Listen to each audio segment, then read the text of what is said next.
Na lihimidiwe jina la Bwana wetu Yesu Kristo. Bwana Yesu asifiwe. Ninawasalimu katika jina la Bwana wetu Yesu Kristo. Mwana wa Mungu, tunamshukuru Mungu wa mbinguni atupae neema na kibali cha kuwa wazima na wa afya, si kwa uweza wetu wala kwa akili zetu, bali sifa, heshima na utukufu tunamrudishia yeye. Pia nikupe hongera sana mwana wa Mungu, wewe ambaye unafuatilia mafundisho ya neno la Mungu katika madhabahu yetu ya Sema na Mungu, na nia yako ya dhati ni kuendelea kujifunza na kulielewa neno la Mungu. Mungu akubariki, akuinue na akuwezeshe.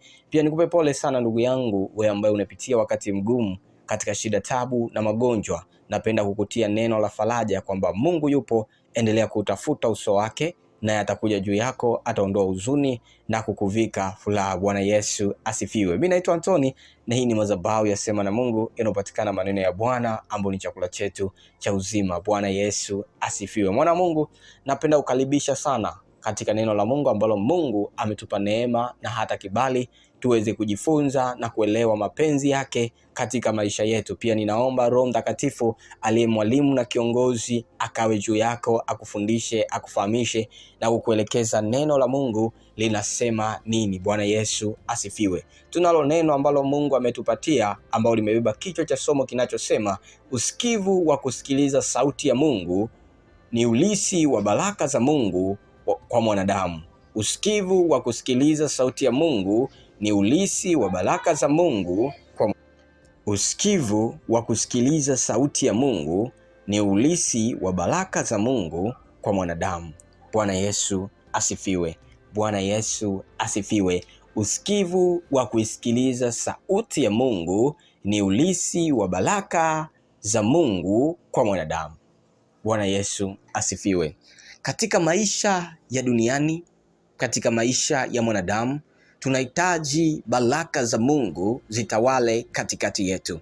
Katika haya maisha ya duniani tunayoyaishi, pasipo neema au mkono wa Mungu, hatuwezi kufika mahali popote katika maisha yetu.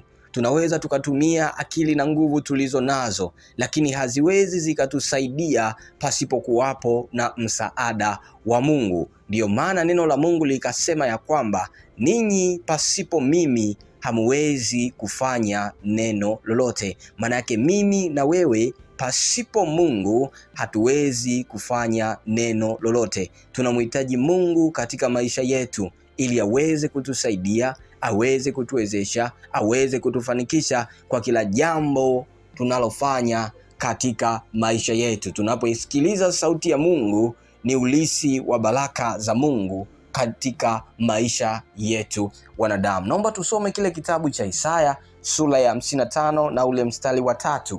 Isaya sura ya 55 na ule mstari wa 3, neno la Mungu linasema, tegeni masikio yenu na kunijia, sikieni nafsi zenu zitaishi, nami nitafanya agano langu la milele, naam rehema za Daudi zilizo imara. Tegeni masikio yenu na kunijia. Mungu anasema tutege masikio yetu na kumfata, tutege masikio yetu na kumjia. Tega sikio lako kuisikiliza sauti ya Mungu na kumfata Mungu, maana utakapokuwa na uwezo wa kusikiliza sauti ya Mungu inasema nini, hiyo ndio njia mojawapo ya kuweza kukufanikisha ufikie malengo au baraka za Mungu katika maisha yako. Maana baraka za Mungu zimebebwa na maelekezo yanayoelekeza namna gani Mungu anataka ufanye, anataka upite, na katika njia unayopita ndio itakao kusaidia wewe kuweza kufikia malengo na mipango au kusudi la Mungu katika maisha yako. Ukiangalia Yusufu, Mungu anamuonyesha katika ndoto, alichukua nafasi ya kuitathmini ile ndoto.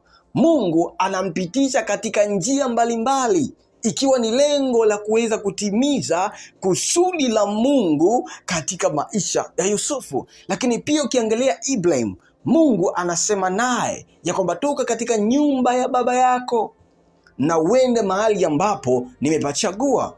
Na Ibrahim anaisikiliza sauti ya Mungu, anatega sikio lake kumsikiliza Mungu, na anapomsikiliza Mungu anachukua hatua ya kumfuata Mungu, na alivyochukua hatua ya kumfuata Mungu ndipo anapokutana na ulisi wa baraka za Mungu kwenye maisha yake.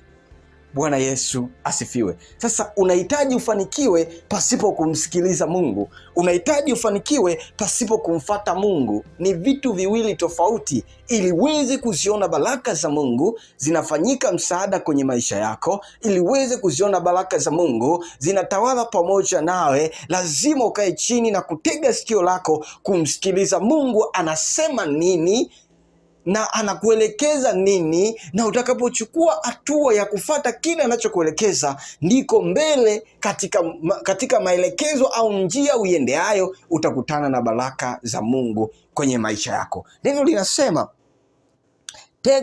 tegeni masikio yenu na kunijia. Utege sikio lako na kumfata Mungu.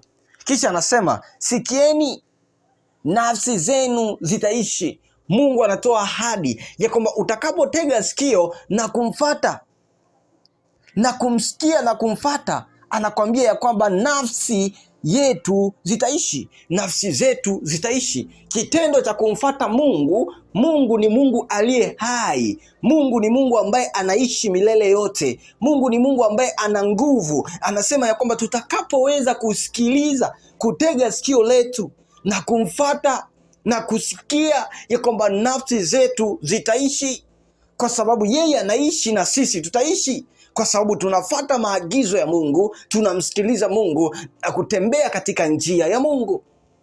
Bwana Yesu asifiwe. Nafsi imtegemeaye Bwana itapata neema ya Mungu kwenye maisha yake, lakini nafsi inayojitenga na kuisikiliza sauti ya Mungu ni sawa na kutembea gizani pasipo nuru, haujui uendako. Mbele waweza kutana na shimo ukatumkia, lakini nafsi inayomtegemea Mungu yatembea katika nuru na maongozo ya Mungu. Itaambiwa hapa pita, hapa usipite, hapa kuna shimo, luka, pita namna hii. Bwana Yesu asifiwe. Tegeni sikio zenu, tegeni masikio yenu na kunijia. Sikieni, nafsi zenu zitaishi, nami nitafanya agano langu, agano la milele. Mungu anasema naye atafanya agano lake la milele. Atafanya agano lake la milele na nani? Ni kwa mimi na wewe ambao tumetega masikio yetu na kumfuata Mungu na kumsikiliza. Bwana Yesu asifiwe. Mungu anamwambia Ibrahim, nimefanya agano langu kuwa imara na wewe.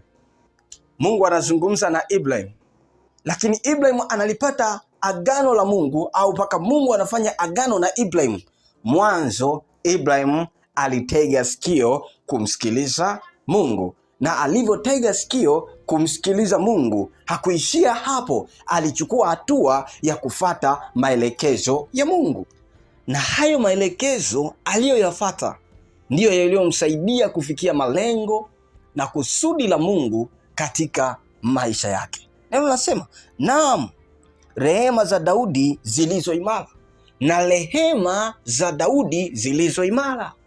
Mungu anapofanya agano lake pamoja nawe la milele, ndivyo na rehema zake zitakavyokuwa nawe siku zote za maisha yako. Mwana wa Mungu, Mungu akubariki. Nikukaribisha siku ya kesho katika endelezo la somo hili ambalo limebeba kichwa cha somo kinachosema usikivu wa kusikiliza sauti ya Mungu ni ulisi wa baraka za Mungu kwa mwanadamu, ambapo tumesoma kupitia Isaya sura ya 55 na ule mstari wa 3.